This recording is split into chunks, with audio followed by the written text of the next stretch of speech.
Hey guys, it's Car Guy 11 with the only Mazda model I haven't reviewed yet, and that is the CX-5, which is one of the most popular models they sell.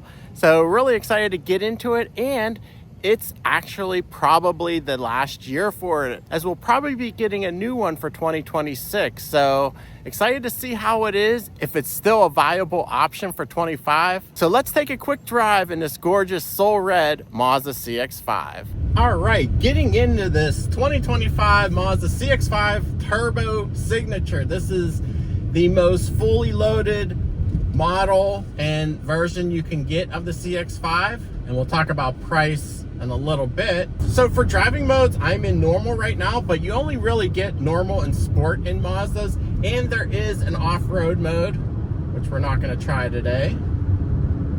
But yeah, the CX-5 sits right below the CX-50, which I have done reviews on the channel.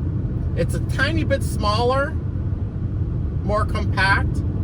It's less off-road focused. It's not as rugged looking. It's all body colored, which is nice in this top trim. And again, this Soul Red paint is gorgeous, especially in the sun. The interior is this very, very dark brown. It almost looks black in this top signature trim.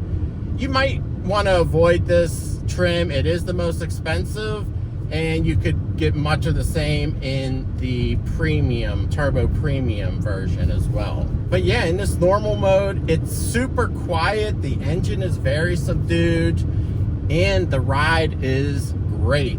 This rides better than the CX-50 in my opinion. I know they have tweaked this car over the many years they've offered it, and the suspension is perfect in my opinion. It soaks up the bumps, it's comfortable, it still handles well, and we will take it on some back roads here to see how that handling is.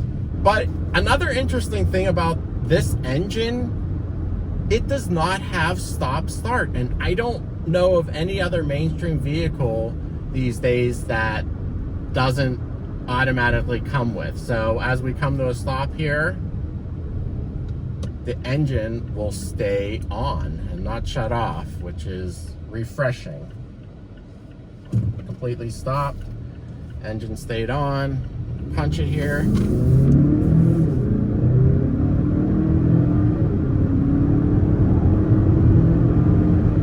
Yeah, super quiet, refined. Yeah, really impressed with this vehicle. It's still running the 6-speed automatic that all the smaller Mazdas run, which is fine in my opinion. It's decently responsive.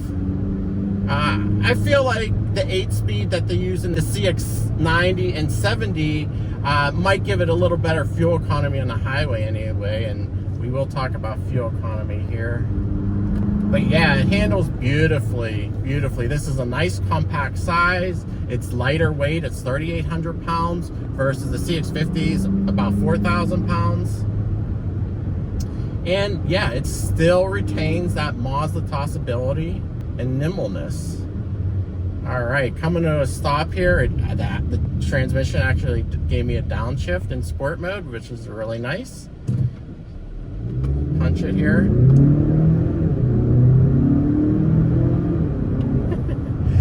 What's interesting, it's not shifting at red line, and I floored it. This is the turbo version, so 2.5 liter turbo 4-cylinder, 256 horsepower, 320 pound-feet of torque. That's on premium fuel. You can run 87 octane at a lower state of tune, and they give you those power numbers, but I'm going over some bumpy pavement there in that curve. This model is an older generation where they retain the independent rear suspension. And you know what? It did not skid at all in that bumpy pavement. Very tight turn here. Nice, very nice. Handles beautifully. This does have paddle shifters too. We'll try. And it has a manual mode. I put it in that manual mode. And it's actually not bad. This is a very old automatic. Very tight turn here. Another tight turn. Brakes are actually doing pretty good as well. These are 19-inch wheels with 225 tires. Not the biggest rubber, but yeah, handles well. And like I said, with this lighter weight and more compact dimensions, it's very nimble still. And I think these wheels also give it a better ride than that CX-50 had the 20-inch wheels. So yeah, I really feel like the CX-5 is a nice package. It's probably the Goldilocks because it's bigger than the CX-30, but it's not as wide as the CX-50. Now the rear is a little tighter in the cargo room compared to the competition like RAV4 and CR-V, and even that CX-50 does give you a little bit more cargo space as well. But you do still get a spare tire. But because this is an older generation Mazda, it does not give you the tire pressure monitoring, or it doesn't give you the tire pressure readouts on the center screen here. I've showed where to find that in past videos, but it's not on this model. Again, because it is an older generation. In addition, these smaller Mazdas, besides the CX-70, CX-90s, do not have lane centering, which, you know, to some, they might not care. I feel like it's an important feature on the highway. It does not, it gives you adaptive cruise control, but not that lane centering where it steers for you. Now it will do a low speed traffic jam assist under 40 miles per hour steering for you, but it's not very useful because it kicks out the instant it goes above 40 miles per hour. So that is unfortunate, and I'm hoping this next generation CX-5 for 26 offers that. Now this has the normal Mazda 10.1-inch system. It is wireless CarPlay and Android Auto. The stereo is excellent, of course. It's that Bose system that Mazda uses. But otherwise, the interior is very luxurious. It has this open pore trim on the dash here. Everything's leather and soft touch all around. Dash gauges are very clear and legible, but nothing fancy. It just gives a limited amount of info in the center portion. You also get a heads-up display at this trim level.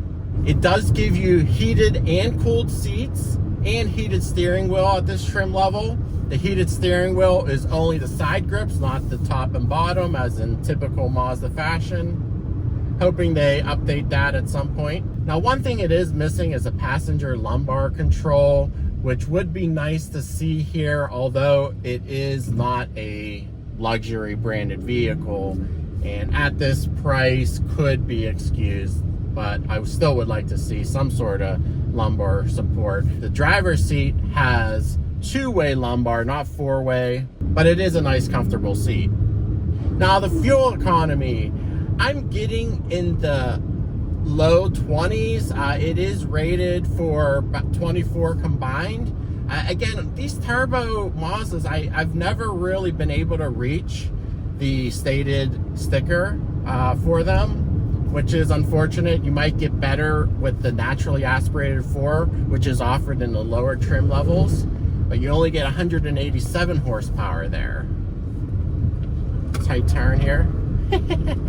It did understeer a little there. I mean, of course, this isn't a sports car, but it does handle very nicely. And steering is nice and responsive as well. It is on the heavy side, but it feels good. Yeah, and it just soaks up those bumps well. It's quiet. It's not crashing over these bumps either. So I'm really impressed with this car. I think this is a really nice everyday SUV, especially in the lower trims when you can get it into that $30,000 range. Now this one completely loaded, including that Soul Red paint, is $42,000. And this model has been out for so long now that, you know, I believe the reliability's good on these as well. Otherwise, you might want to wait and see if they update the safety systems in the 2026. What I would be looking for the lane centering system. The one I just tested in the CX-90 has been updated and it did excellent, so hoping they do that for these smaller models. But I'm really happy I got to review the full line of Mazdas now, so definitely go check out all my past videos on the channel. But anyway, guys, I hope you enjoyed the video. Please give it a thumbs up, subscribe for more, and I'll see you in the next one.